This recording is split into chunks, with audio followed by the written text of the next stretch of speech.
All right, we are live. Thank you very much, Nadia, for joining me today in this interview. And before we get into the topics, I want to introduce you to the community, introduce you to my channel, so people know where you're coming from and how we got to know each other. And it is really funny because I got interested in the 5 a.m. club like, I don't know, 3 months ago. I read the book by Robin Sharma and I dived into the concepts and tried it out for myself.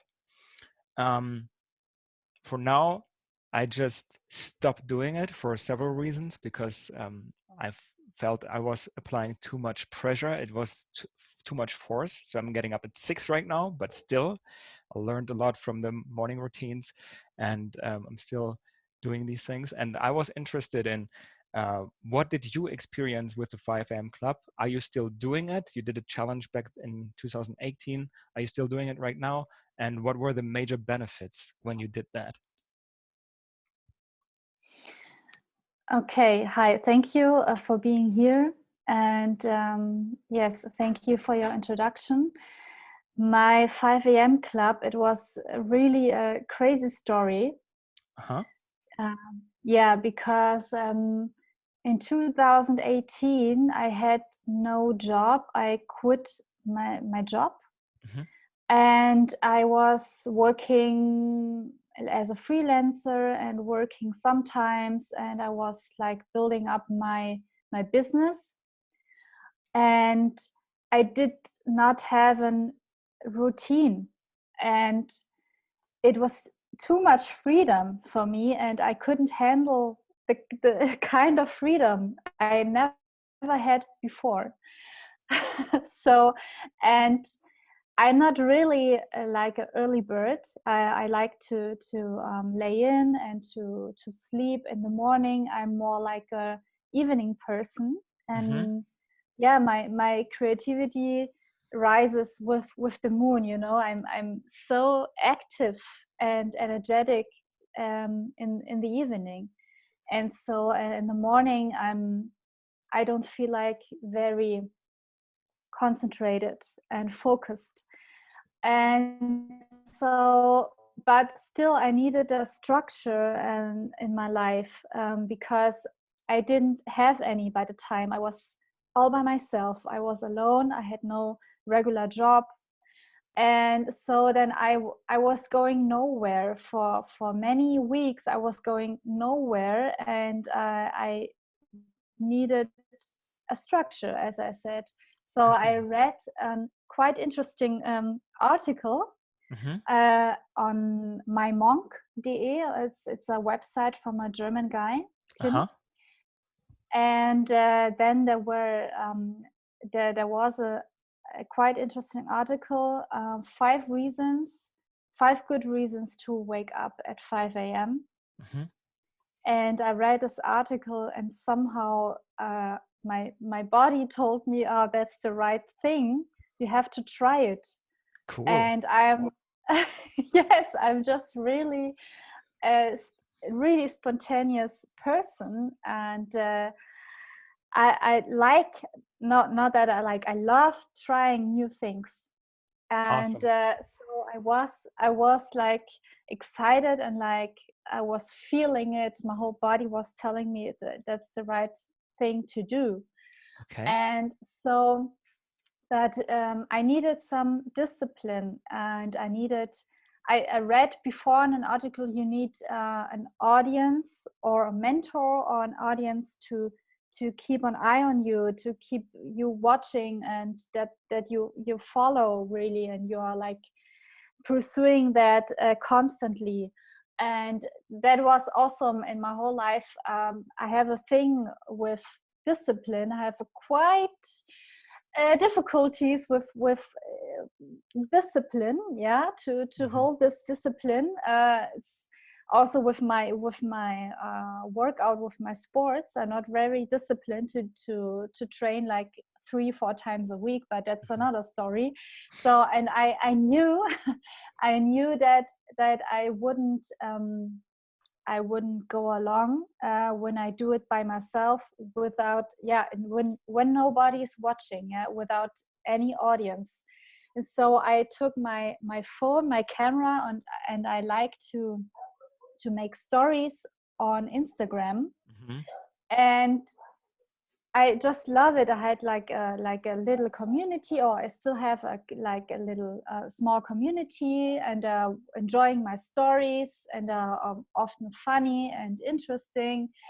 And I love producing stories. So, and I just made a story and commenting my idea, telling my community, my people about my crazy idea, and that I have an yeah that I can have an evidence, a proof, really, that I really am following it. Mm-hmm. I will make a story every day, every morning after waking up at 5 a.m., that they can watch me, that I really follow, that I really I'm going with it. And I made a challenge out of it for 30 days. And it was my journey, and it really helped me that I had to commit myself to make videos, to make stories. So Mm-hmm. that it really pushed me and it motivated me, and for me it was a bit easier that way. Yes. Okay, I see. So this posting the stories on Instagram was kind of an accountability thing for you, that people checked in with you whether you did it or not, and you said, Yes. I gotta do it, and I have to post this every morning. Otherwise, if I don't do it, then I have in quotation marks failed and not done it. And that was something that pushed you in these 30 days. Yes. I see. Yes. Okay. Um, how did the 5 a.m. method, how was it initially for you to get up at 5? Did you get up um, at 5 before, like, did you get up early before that, or was it a complete uh, complete total new way of living for you, being up at 5? When did you usually get up before that? In my job, I got up between 6 and 7 a.m. Hmm. Hmm. Yes. But at 5, it was really, really new to me. Hmm. And I had to train myself the night before. I can remember it exactly. The night before, I trained myself, trained my body. I was setting my alarm clock like every 10 or every 15 minutes, and I was lying in bed, and then I woke up when my alarm clock sounded.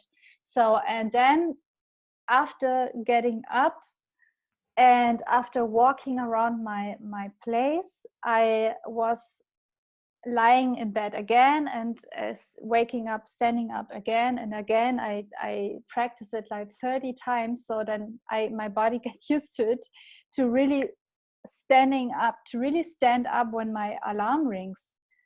So yeah, that's because when earlier I was like always um, pulling the snooze button, Yeah. and so yeah, I think I many people can feel it too. Yes. Yeah, many people can relate. Yeah. I think it's Yeah. have you read the book by Robin Sharma? Have you read that? Mm, no, actually not. Okay, No. I'll send you a copy if you want. Yes, thanks. I love spreading books. I love giving books to people so they can, I don't know, I love reading books. So if you like books too, or I can send you an the audiobook if you want. I don't know what you prefer. Um, headphones in your ear, or you like to read. I don't know. Maybe we can talk about it later. Yeah, So we yeah. can talk about it. Yeah. But Yes. what you said is a good trick, actually. I also tried that, um, leaving my alarm or my cell phone in a different room, and then I still set the Hmm. alarm, but I heard it ring, and I knew, okay, I have to get up now, otherwise I wake up my flatmate, and she doesn't want to wake up at 5, so I have to jump out of bed and get to the thing. And but for me, the reason, Hmm. so I did it for I think I didn't do 30 days. I didn't manage. I did it for, I think, 15 days, and I stopped. And the number one reason for me because why I stopped is because I had to use a lot of force, and I was not. I think but Mm. when you get it to bed, when you get up at 5 a.m., for me, I have to be in bed at 9 or 9:30 to get up at 5. Yes. Yes. So that's why I'm not 100% sure um, if this is for me. So I'm still getting up early. I'm getting up at 6 right now, but 5 Mm. a.m. is a little bit too crazy for me right now. I have to push really hard, and I feel whenever you have to exert too much force, then it's never the answer. That's this paradigm: power versus force. If you are empowered to Mm. do something, if you feel drawn to doing it, and it's never easy at the beginning, of course, but if it becomes easier as you go, then this is meant for you. And if you have to push really hard, then this is not the right thing for me. That's how I view things, at least. So that's why Mm. I stopped doing it. Yeah. And so at the morning, the reasons why I did it, I didn't I didn't want to sleep anymore till noon, and really because I yeah, you don't get shit done really when you sleep in at noon, and the day is so it runs fast, and it's so over really quick. So why I did it was that at first the structure I really needed, because too much freedom, people, it's not good for us people to have too much freedom. So we Okay, need the kind of structure, kind of routine.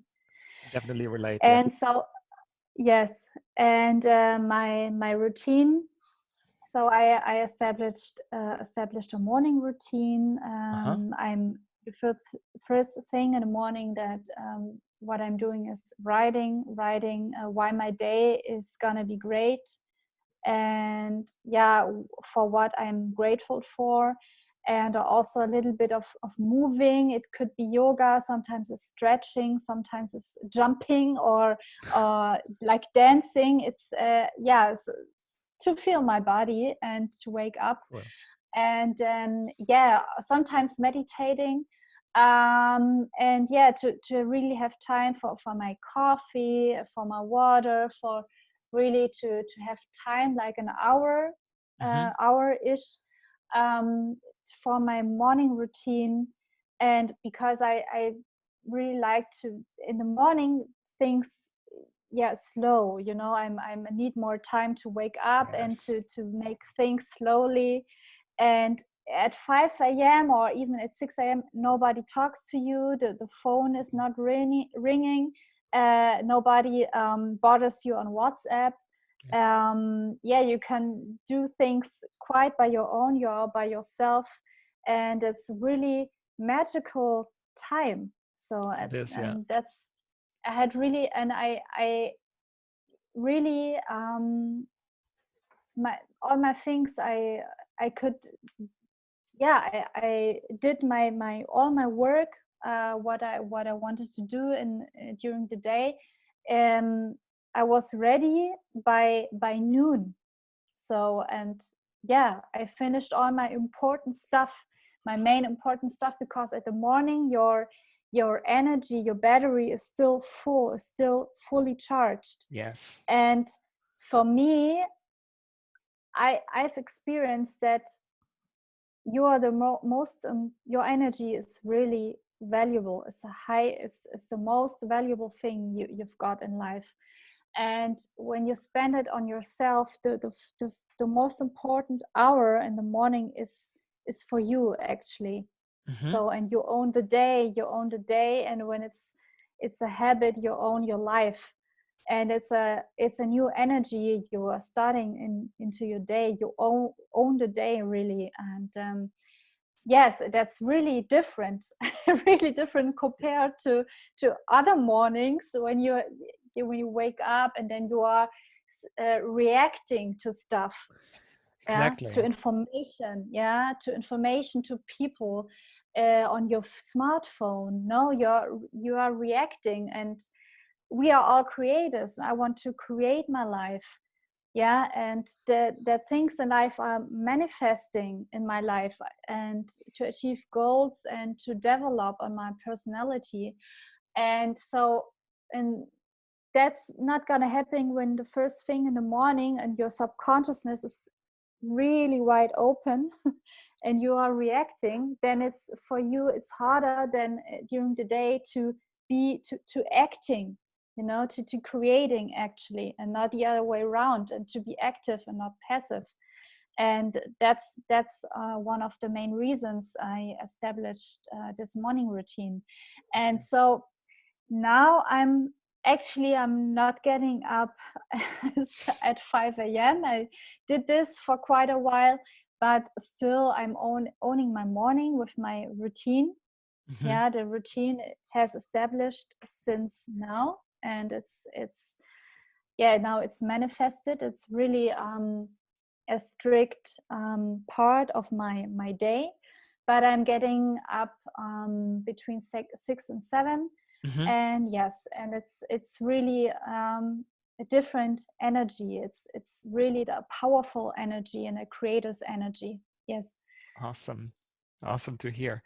Um, well, I think when you are self-employed and you have a lot of freedom, then it's also not really necessary to really get up at 5, because I view it like this: when you are in when you have a job, right, and you have to be there at Mm-hmm. 8 or 9, then 5 a.m. Mm-hmm. definitely makes sense, because I usually need between 2 and 3 hours in the morning to do my routines.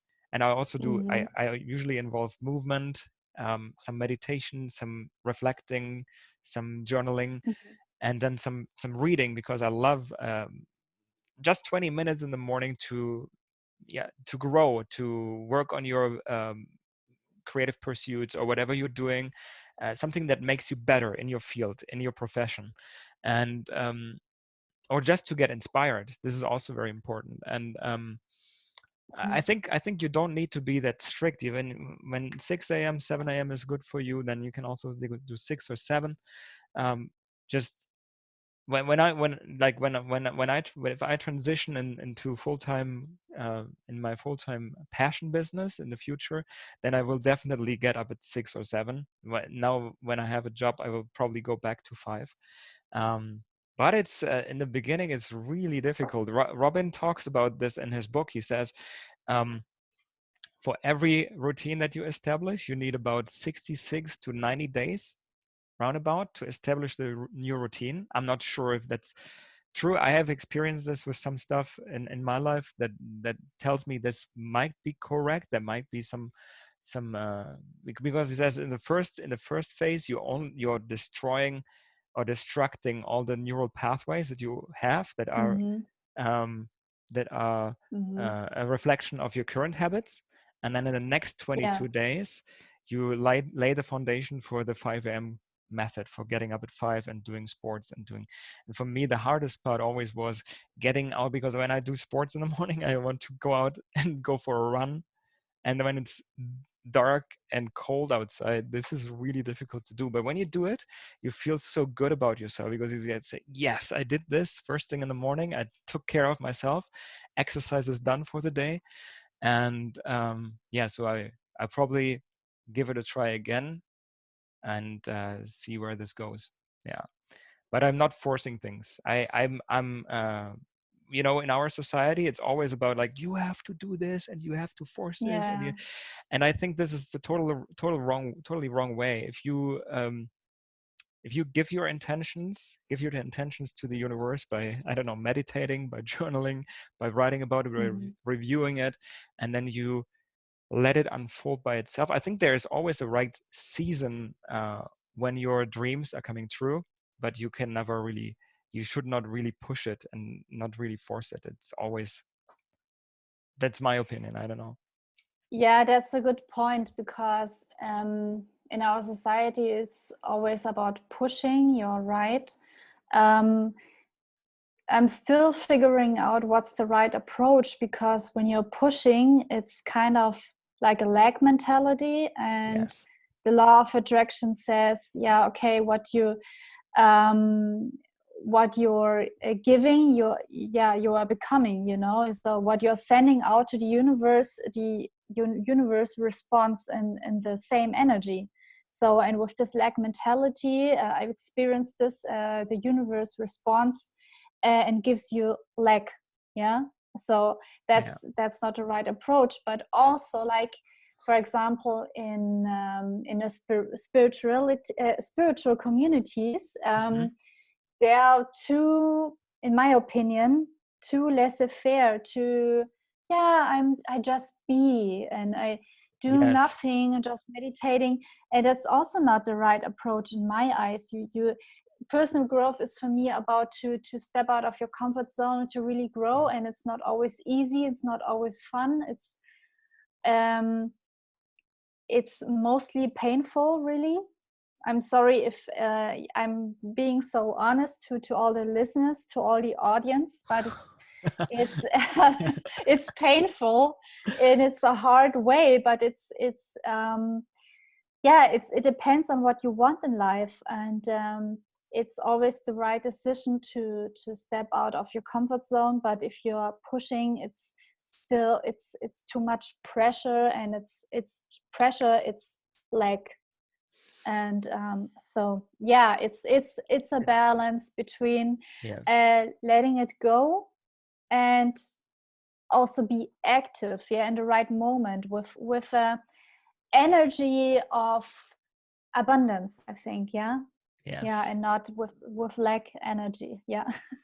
That's well summarized. Thank you for the explanation. I think it's really important to have, as you said, to have the balance, to not do and not to push hard and to push too hard and not to relax too much, not to be like, yeah, okay, I do it tomorrow. Or no, you also have to do Yes, some. overcoming your fears is really like about, in my understanding, personal growth, about, yeah, it's overcoming your fears, because there lays your great potential. So yeah, and to be brave, Yes, boldness, yeah. and I Mm. think you are doing a great step today because you are not a native English speaker, but you're doing a perfect job right now. You're doing a Thank really you. really good job, and yeah, it's good to come out of your comfort zone and do it. So yeah, okay, so much to the 5 a.m. club. Now I want to dive more into your personality and you and how you actually came to personal growth, how this all started for you, because this Mm. channel is also is mainly on personal growth. So we are all of us, we are interested in your personal story. Um, so as I've known from as I've read from your on your website, you were born and raised in Stuttgart, but then Mm-hmm. you or close to Stuttgart, and then you had a long time traveling in not traveling in the world, living in different countries, 5 different countries I read, and from your background, you also said that you speak several different languages at the same time fluently. Can you elaborate a little Mm. bit about on that, like where you come from, what's your origin, and then maybe also go into the travel experiences that you had? Yes, I had a life full of movement, Mm-hmm. a moving life, yeah. And yes, I experienced a lot. I'm 31, yeah, and so still very young. Yeah, but my parents, they broke up, or they separated when I was about 2 years. I was born in Stuttgart, in Mm-hmm. Filderstadt, Mm-hmm. near the airport. And then my parents, my mom is from Portugal. She's Portuguese, Mm-hmm. and my dad is from Chile, so he's Chilean in South America. But they have met in Germany, and they traveled to Chile. But then my dad had to had to go to Germany at this time when my mom was pregnant with me. and so she came with him. So she didn't want that he was not there when I was born. So so that's why I was born in Germany. See. So that, yeah, so almost, almost, it was close. So but then when I was born and a baby, then they they returned to Chile. Uh-huh. And then but with 2 years, my mom moved again to Germany. Uh-huh. So I lived my whole life, but still with 2 years I only spoke Spanish. And only when in the kindergarten I learned to speak German. And now it feels like it's my native language, actually. So because when I speak Spanish and also Portuguese, I know both languages. Uh-huh. I still have an accent, people hear kind of that I'm not from this country, that I grew up in another country. People hear that. So yeah, my German accent. The German office, So the German office English. the No, German office English, yeah. office Spanish. Spanish. And so that's kind of strange, because really my heritage is not German at all. I have no German family at all. My one part of my family is from Chile and the other part is from Portugal. Okay. It's really strange. It's really crazy, actually, multicultural. But but I feel like a German. So, Okay. And and how I speak like a native German. and how did you feel growing up here in Germany? Was it always for you like you are fitting in here, or was there a voice inside your head that was telling you you are from a different country, you need to explore, you need to go to Chile, or you need to go to Portugal to discover what's going on there? Yes, it was a bit strange. I felt sometimes like odd, like that I was not fitting in, as you say. And but I felt more like from South America than from Portugal, actually. And I never lose contact to my father in Chile.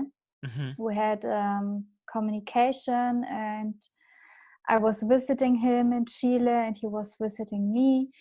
And so then after I finished my school in Germany, my Abitur, I was living in Chile, and also in the Easter Island, which is a part of Chile, which Oh, this is a part of Chile. remains to yes, in politically, yeah. Ah, So okay, as I they didn't have know that. Interesting. yeah, they have many Chileans. They have the Chilean money, the Chilean government. But it's strange because it's very far away from Chile Hmm. geographically, and the really natives from there, from the island, they're Maori, yeah. Ah, So yeah, it's strange. They have their own language, Rapa Nui, and but also Spanish with the Chilean accent. Yeah. So so you lived in Chile, you lived in the eastern island, and what were yeah, I the lived on the Easter Island for 3 months, and then for 1 year in Chile. Yeah.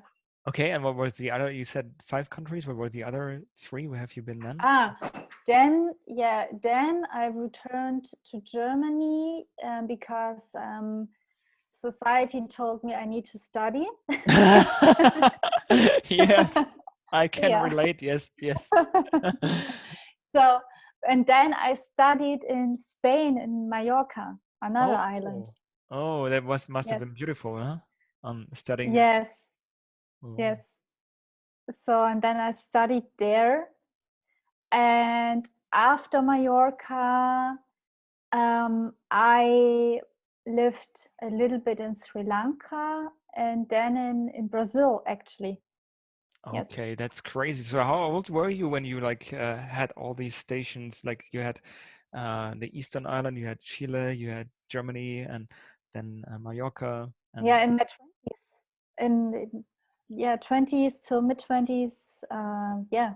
that's crazy. So I would love to have, I would have loved to travel that much, but it was, you know, maybe I was a little bit too scared, and maybe I had a little bit, I don't know. How did you manage with the money? Like, could you afford uh, doing that? Did you work in between, or Yeah, I worked. Yeah, I worked in between, and when I still studied, as a student, my dad helped me also a lot with money, which I'm really grateful for.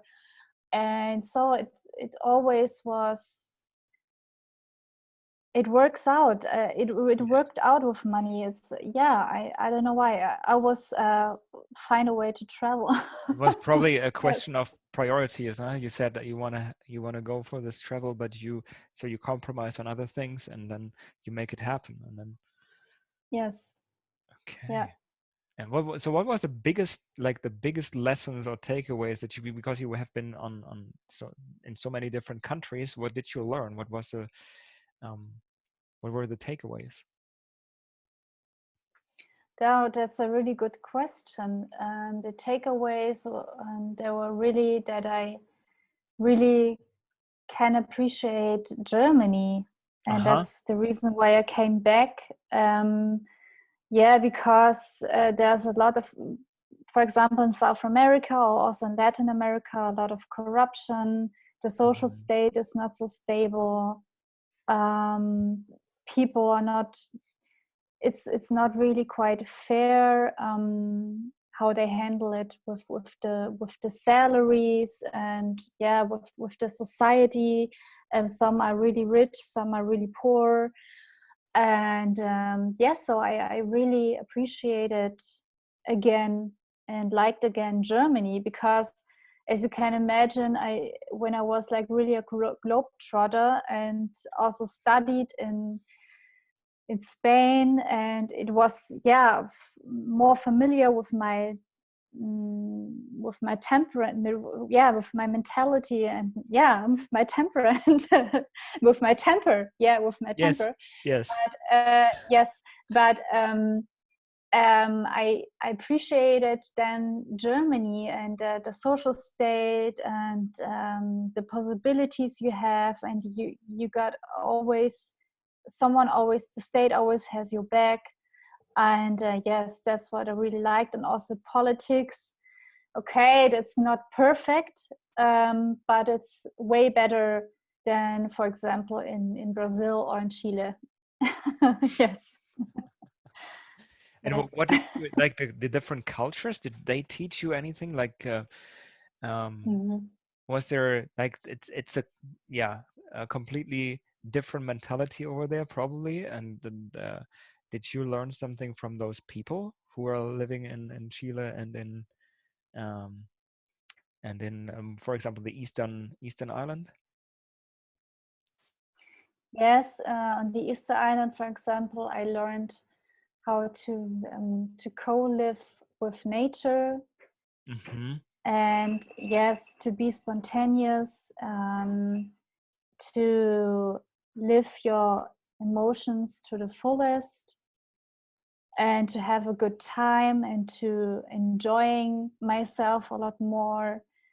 And people are not so stressed like in Germany, for example, and to be grateful for Mother Nature. And yeah, in Chile I also learned to be more spontaneous. And I love the sea, you know, when you live by the sea, it's a better life quality actually. And yeah, so that you connect with the sea, Mm-hmm. even if you are working all day and you see the sunset by the sea. And yeah, I'm actually still in Chile, or what, again in Chile, so for a couple of months, but I have still my apartment in Berlin. I live in Germany, Berlin. Uh-huh. And yes, the mentality more open, um, to approach people directly, and that all emotions are welcome, that your honesty is also welcome, because in Germany I didn't learn that.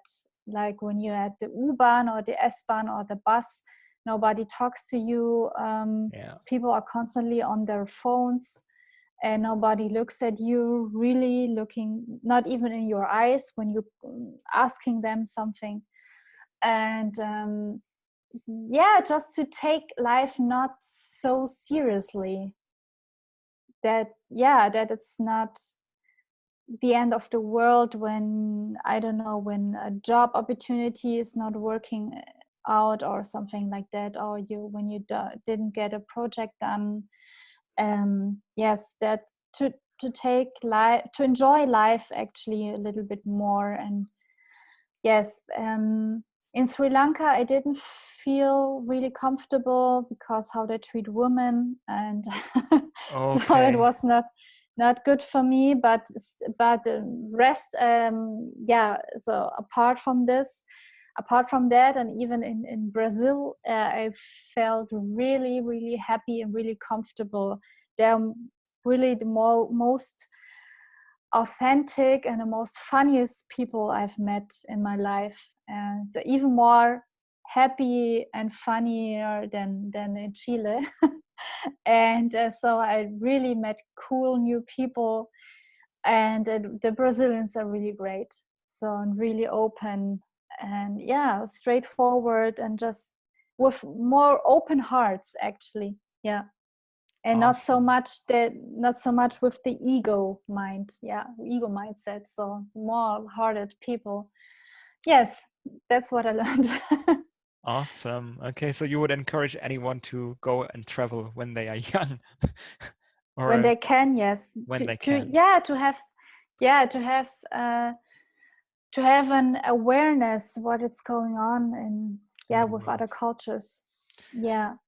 And I Hmm. think this is so critical and so important because our mass media and culture always pinpoints the things that are going wrong in other countries, and they cause us to have this mass hysteria and mass panic, and that we don't want Hmm. to want to go out of our comfort zone anymore, and we don't want to travel. But I think it's that we are really that, like, the world is a really good place. And most of the people, we have, how many people are on the planet? 7 billion, and we could easily destroy each other with atomic weapons and whatever, but we, most of us, I think we are good. We are good. And Yes. so I think this is a good valid point to experience that and to go into, yeah, to go and travel. Okay, Yes. so when you came back then from back to Germany, you said you are living in Berlin right now, and Hmm. um, how did it all start for you with personal growth? How did you get into that? I read an interesting story on your website that was related to a long-term relationship that ended in 2016, Hmm. and Hmm. how this fueled um, your desire to learn more and to really look into yourself and see what was going on there. Can you talk a little bit about that? Yes. um yeah, I was I when I studied in Spain, I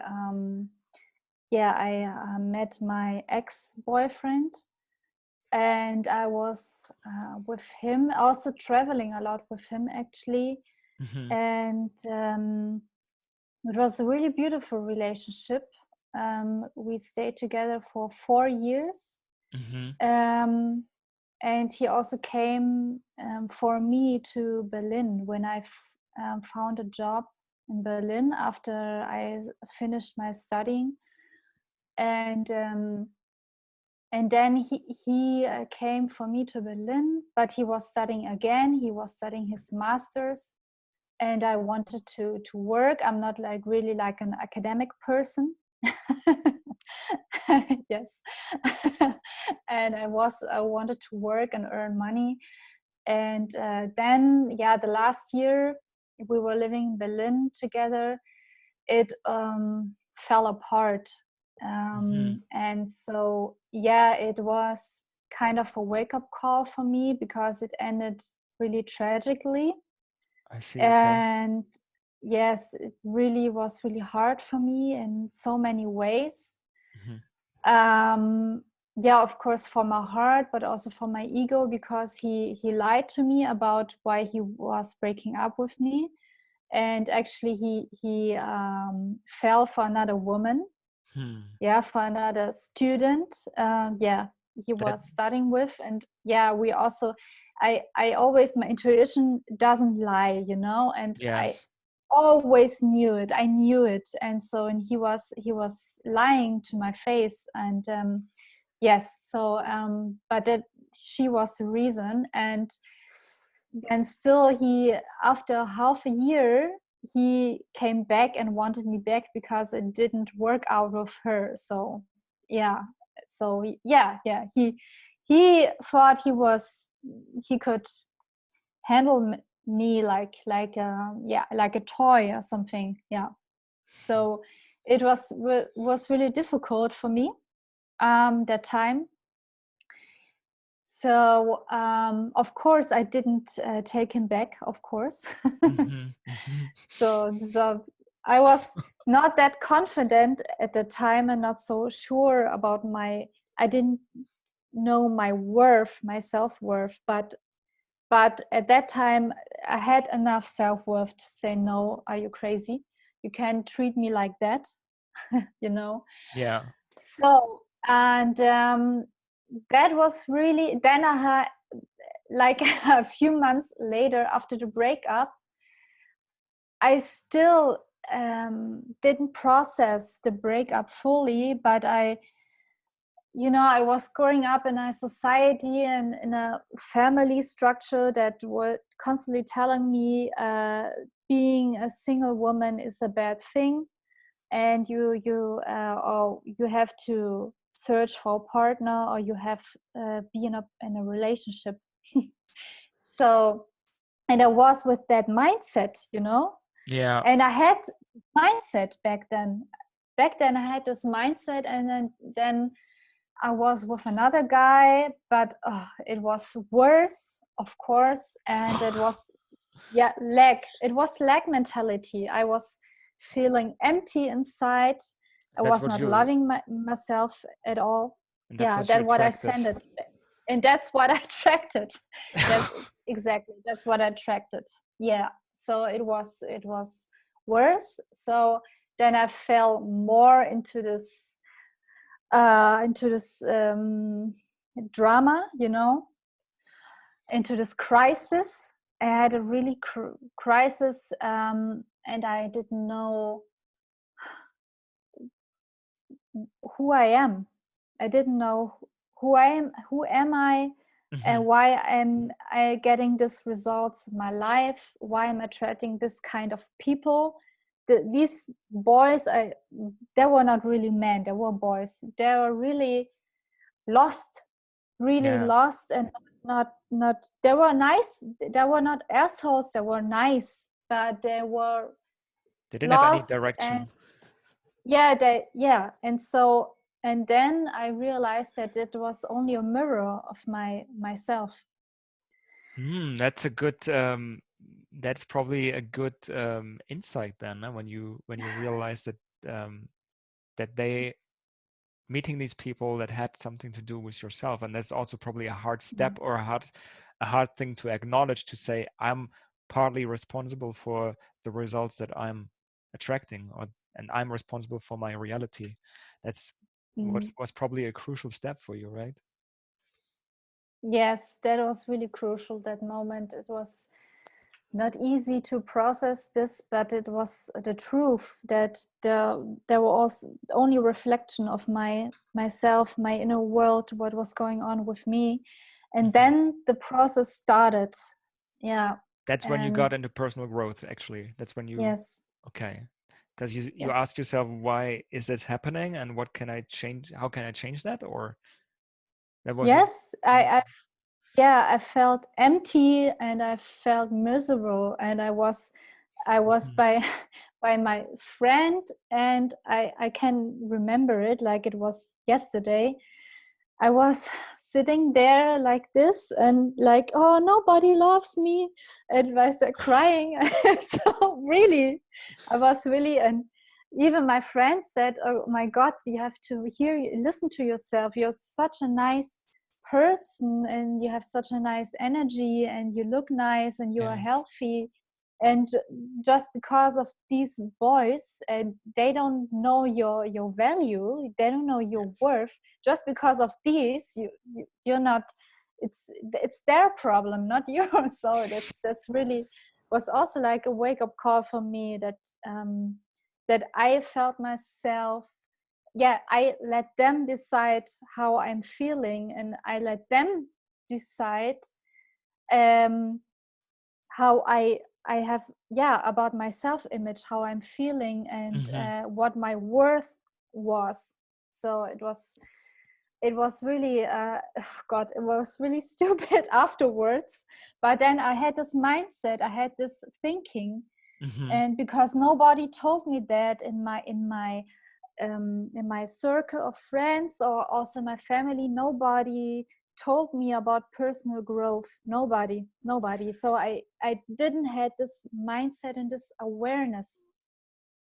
Yeah. I can totally relate. I think we most of us, when we grow up and we are small little kids and we can't really, defend ourselves of opinions and beliefs that are getting instilled in us in our subconscious mind. When we are between Mhm. 1 and 7, this all happens, all comes into the subconscious, and these beliefs stay until you become conscious about them, and you reform new habits and beliefs consciously. But it's really first part was that is really tricky, and that was is tricky for me still today, is to figure out what's going on subconsciously, because you don't Mm. always know that. You can find out, okay, what's going on on the outside world, and Mm. um, what is happening, what kind of results am I creating, and then you can from this sort of deduce what is going on in your subconscious mind. And the other thing is, yeah, I had this too. My mother, my mother was very insecure, still is to this day. So, and it's always like we like in general, like my parents and me are always fighting because you have two completely different mindsets. Like they are all about security, all about having all your eggs in one basket, and not trying anything, just being safe and secure. And I'm trying all different kinds of things all the time. So it's like a bash of two cultures, as for you can say. And yeah, I think we all have, at some level, we have these insecurities. Nobody is perfect. Nobody is totally free of them. And it's so important to recognize what's going on. And so, yeah, for me, it was also like you said right now. I didn't have these friends in my community, or in my circle of friends who were really into this stuff. Nobody was talking about Yes. it, and so it took me a long time. um, I'm 29 now. I probably got into it like 3 years ago when I moved to a new city. I'm living in Freiburg right now. Before that, I Hmm. originally from Düsseldorf, close to Düsseldorf, and Hmm. that's where it really started, because it was the end of my studies, and I wanted to do really well in my bachelor thesis. And I was asking myself, okay, how can I get better? How can I? And picked up a book. I think was Unlimited Power by Tony Robbins. Tony And Robbins. Hmm. yes, and um, a few of his concepts I still like today. A lot is about NLP, but Hmm. uh, yeah, there are limitations, of course, for sure. There are limitations in this system, because it's not talking about feelings, emotions. It's yeah, maybe we can dive into that at a later point. But Yes. yeah, coming back to the original thing, that thank you so much for sharing your Yes, experience. and I just I like to add something. Yeah, sure. It was really, you know, um, s- stuff happens in your life for a reason, Yes. and it helped me really. This was a wake-up call. It's because life or the universe or whatever, this big cosmic energy, Mm-hmm. or some call it God, yeah, you name it. It's not, doesn't throw you situations, people, or illnesses, that you feel bad, and yeah, to annoy you. Yeah, so it's for a good reason, and life isn't against you. It's Yeah. always for you, Yes. always. And Yes. so that's, I needed, today I'm grateful that this happened with my ex-boyfriend. Yeah. um Although it really hurt, and it does something to me even today when I talk about it, because it was really really painful, you know. But I'm really grateful, because without that, if no, I think I would be still the same person. I was really different back then, really different.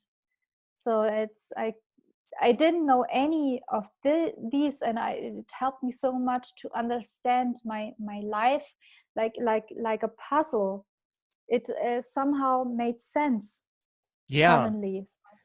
But you only, Yeah. that the funny thing is, you only notice that in retrospect when you look back on the events. And then when you are in the moment, you're just in pain and you don't know, like, what's going on here? How can I get out of it? But then you, as you evolve, you look back and you see, okay, this all had a reason why this happened. Yes. Yeah. Of course. It's sometimes it's difficult to understand Yes. the reason. Yeah, but the whole sense of all this, but it always makes sense. It's always happening for your own good, for your own growth. Yes. And so that helped me a lot to overcome this victim state, this victim mindset, that I'm really not, I'm a creator. I'm not a victim of my life. I'm a creator of my life. And then, yeah, with personal growth, it changed everything in my life, everything. I'm still, yeah, in the process, and I'm Mhm. still learning a lot, and I'm still growing. But that was the main turning point in my life. Yes, this breakup. Yes, and these situations with this boys, with this lost boys, confused boys. Yeah. Yes. Great story. Thank you for sharing this so honestly. It probably takes takes courage to do that. Thank you. You're Uh, welcome. when we going from there, you said, so what I read also on your website was that, you, after this time or during this time when this happened, you learned about inner work, and you learned about how to process emotions and to look inside what was going on. Were there some particular techniques or methods that you were using to see what was going on, and how to, and how you overcame the struggle, and um, healed yourself? Yes. The first, it was like at the end of 2016. I was, by, I think a friend or a former colleague showed me a video from Tobias Beck. Uh-huh. Uh, yeah, so that was my first my first touching or connecting point with this whole community of personal growth. And then I was attending seminars Mm-hmm. and workshops with the and listening to speakers, because I was interested in this world. And I was also getting to know people who was going to these speaker events and seminars. Mm-hmm. And then a lot of people told me in 2017, actually, um, about a young woman Mhm. who had a podcast and like an online course, and her name is Laura Seiler. Mhm. And it was a little bit of trend, and then I looked over her Instagram, and first it was like oh no, I don't like her, or something was triggered in me. I didn't listen to her podcast at first, but then I was at a speaker event, and then she was the last speaker of this event, Mhm. and it was so powerful what she said on the stage, and it was really made me cry, and I had a feeling that she was only there to tell me this. It was only for me. Her words were only directed to me.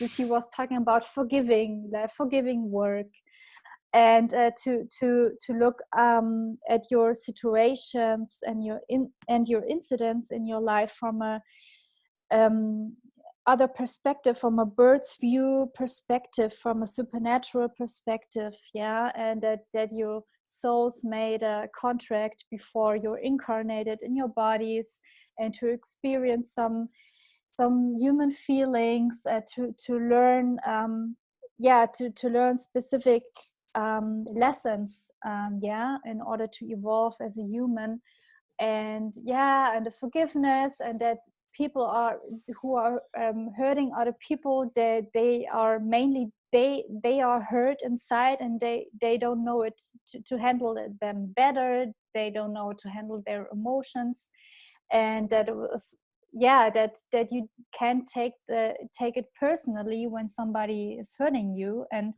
some stuff like that. And it was so beautiful how she what kind of words she used, and Mhm. how the whole story was, and the whole package of her. And it was, and that was really her words really they get into my heart directly. And then I was listening to her podcasts, and I was reading her book, and I followed her. And then of course by following her I knew another great mentors and podcasts and books. And first I was doing inspiring work, like listening to podcasts, reading books, reading Okay. books. And then I started to implement those things, and to take action steps for myself. And then I had a great experience. I was lucky and fortunate to work with a coach, and she showed me also some insights and some of her techniques. And yeah. Okay. So what was it like? When did you meet that coach? And if you don't mind, who was that coach who helped you and gave you insight into how the coaching business works, or at least for her, how it works for her? Yeah, first of all, there were two coaches. It was Anke Peters, and then it was Miriam Martin. And Mhm. she gave me a lot of insights. And but in this coaching community, I got to know many other online coaches also, like Marcel, and so they were my mentors. And then I invested in myself also, when I've realized I wanted to help other women, to empower other women. Mhm. I invested in myself, and got a mentor, and it was Robert Gladitz, a Mhm. great mentor, Mhm. business mentor. And I'm working still with a coach. Her name is Silke. Mhm. I'm still letting myself coach for my blind spots, for my yeah, because you can see, it's impossible that you can see your blind spots. Yes. Yeah, for my issues, for yeah, but and I'm coaching clients now by myself. Mm-hmm. And yes, and I yesterday I invested again in myself, and yeah, in another program, so yeah, to go further with my business. So yeah, so I never stopped in investing and growing in myself, and never stopped learning from other people who are Mm-hmm. already there what you want to achieve.